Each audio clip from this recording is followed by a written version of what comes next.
Hi అండి. ఈరోజు అయితే పనికి అయితే వెళ్తున్నాను అనమాట. క్యారేజ్ అయితే మా అత్తగారు అయితే పెట్టేశారు. బీట్రూట్ ఏపిడి, వేడి వేడి అన్నం, టమాటా పచ్చడి అనమాట. నేనైతే పనికి వెళ్తున్నాను కదా, ఇలా బాక్స్ అయితే పెట్టేసుకుంటామండి. ఓ సంచులు అయితే ఎట్టుకెళ్ళిపోతాం అనమాట. ఈరోజు ఎండకైతే నాకంట మా ఆయనే భయపడిపోతున్నాడు అనమాట. నువ్వు పనికి వెళ్ళొద్దు అని అంటున్నారు. మాకైతే పొద్దున్నే పనులు అయితే అయిపోయినాయండి. రమ్య అయితే ఇల్లులు అయితే ఉడిచేస్తున్నది, వంట కూడా అయిపోయింది అనమాట.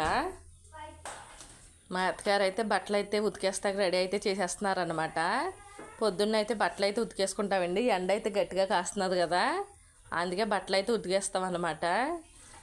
నేనైతే ఇంక సాయంత్రం 5ంటికే వస్తాను. ఇంకా వీడియోస్కి అయితే సెలవండి. మధ్యాహ్నం అయితే వీడియోలు అయితే పెట్టమన్నమాట. రాత్రి ఉన్న కేక్ ఉంది కదండి, పిల్లలైతే స్నాక్స్ కింద ఎట్టుకెళ్తున్నారనమాట. పంచేకి అయితే ఆ ముక్క అయితే మిగిలిందనమాట. పిల్లలైతే స్నాక్స్ కింద అయితే ఎట్టుకెళ్ళిపోతున్నారు. రమ్య వాళ్ళైతే స్కూల్కి అయితే రెడీ అయిపోయారండి ఎగ్జామ్స్కి. సరేనండి, బాయ్ బాయ్.